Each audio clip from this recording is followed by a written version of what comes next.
Sebagaimana yang diceritakan Bapak Daniel Sely yang berusia 87 tahun ini, bahwa keluarga kami, yaitu Bapak Daniel ini, kakak saya ini bersama dengan keluarga di Kongan, itu berpindah di tahun 1942 ke Benjina sekarang, dan membangun 6 rumah waktu itu. Kalau sekarang sudah banyak. Bapak ini masih berusia 7 tahun dan Bapak ini juga menyaksikan kondisi waktu itu Jepang mulai kuasai Indonesia sampai ke kampung Benjina. Nah, pada saat itu Bapak saya juga menyaksikan adalah Bapak saya yang terakhir nanti ditangkap oleh Belanda. Nanti saya ceritakan, dan juga menyaksikan Bapak saya kembali setelah jadi tentara. Saya jelaskan sedikit dulu. Saya adalah Niger Sely, anak dari Bapak Sarsan Sely, yang disebut Bapak Robert Sely atau Obed Sely kalau di kampung dipanggil. Bapak saya ini adalah bersaudara dengan mamanya Bapak Daniel Sely. Nah, itu status jadi kakak beradik. Jadi saya panggil Bapak Daniel Sely adalah kakak. Bapak saya ini lahir di Kongan, kampung lama di Sungai, sama dengan Bapak Daniel Sely. Tapi Bapak saya lahir di tahun 1924. Almarhum Bapak saya maksudnya. Kemudian sama-sama mereka pindah ke Kongan, dari Kongan ke Benjina yang sekarang itu di tahun 42. Nah, saat itu, di tahun itu, kemudian sebelum tahun itu, pada saat Bapak saya mau memasuki umur 14 tahun, Bapak saya yang bernama Robert Sely ini itu punya keinginan untuk merantau mencari pekerjaan keluar.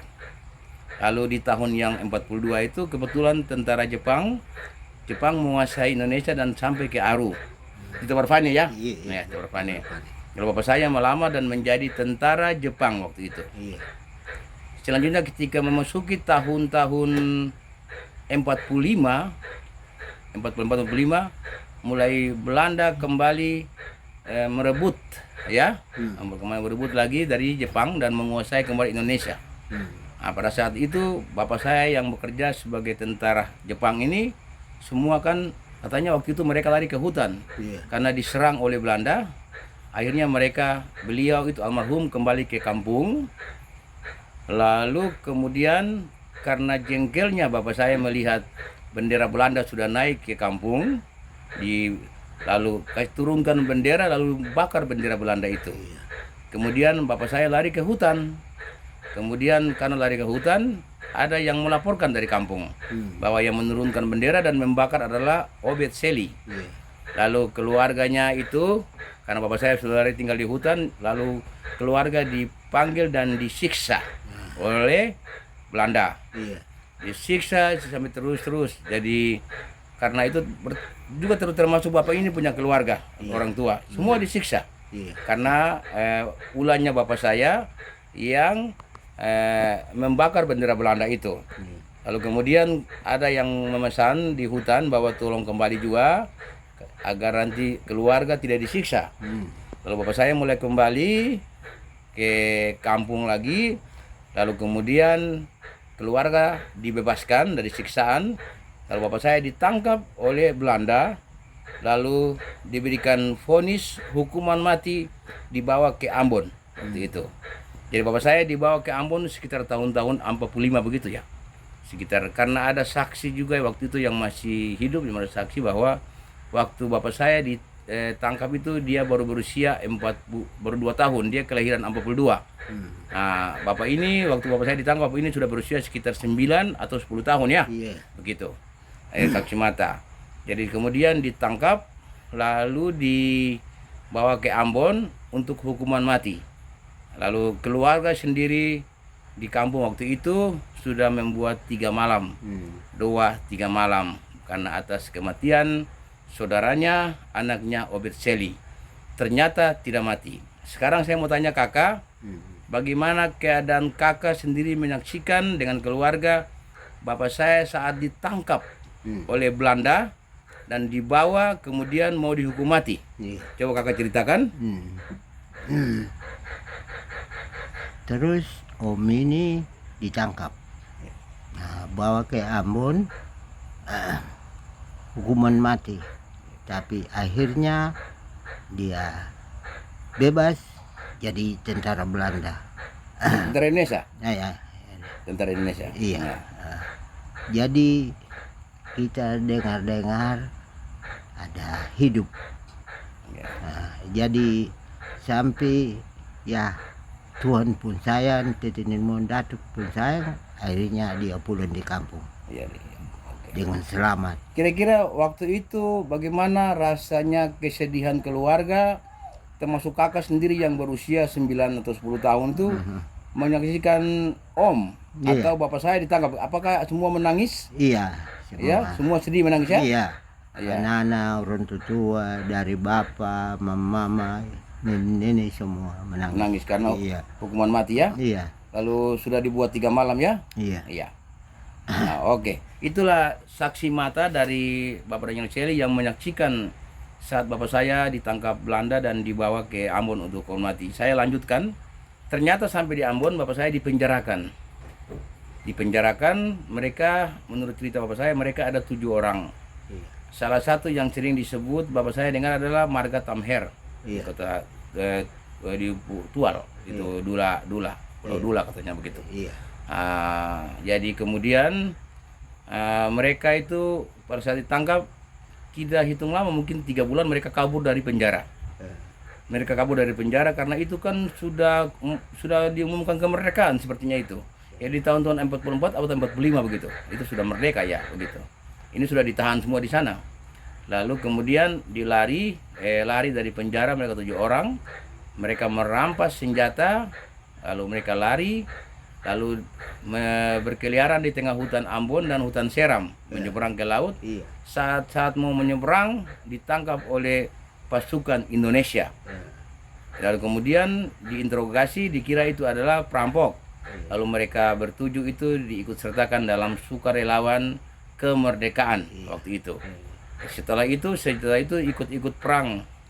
Ya, ikut perang kemerdekaan. Lalu selanjutnya di tahun 47 semua ditarik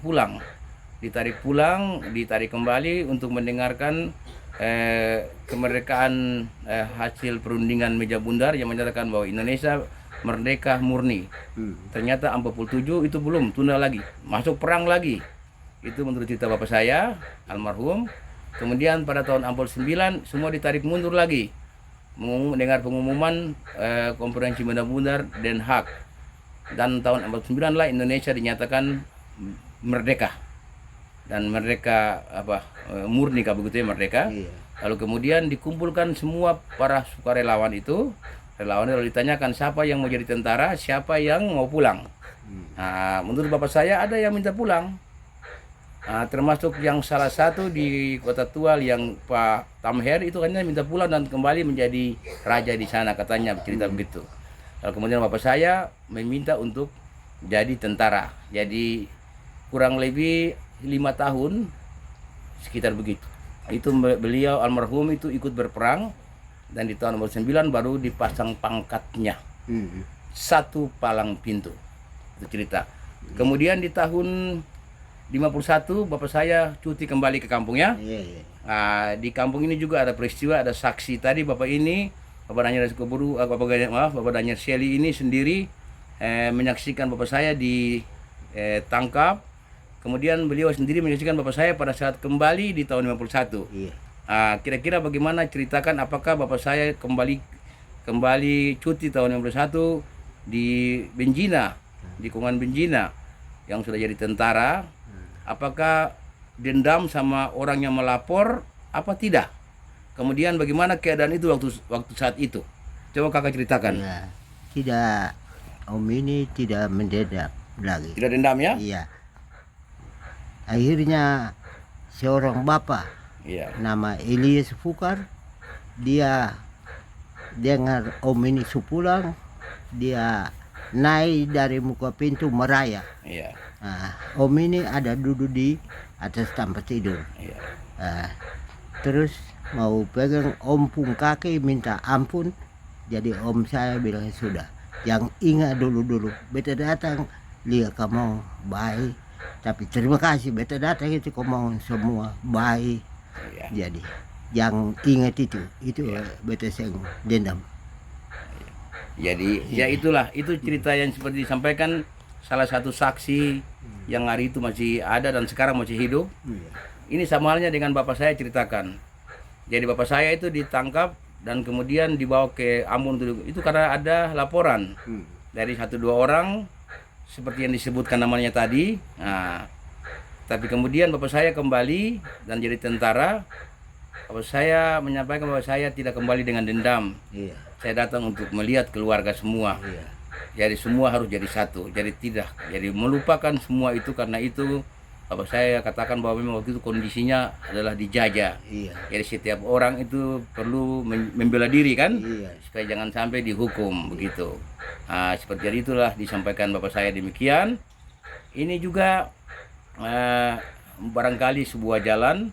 Kalau memang bapak saya tidak dilapor, bapak saya tidak bakar bendera Belanda, tidak dilapor, tidak dibawa ditangkap, tidak dibawa ke Ambon, barangkali bapak saya tetap tinggal di kampung dan tidak jadi tentara. Jadi ini mungkin suatu jalan juga. Ini satu jalan, barangkali begitu. Ini sebuah cerita saksi mata dari Bapak Daniel, saksi hidup dari Bapak Daniel Sely terhadap bapak saya, almarhum Bapak Robert Sely atau yang disebut Sersan Sely. Terima kasih.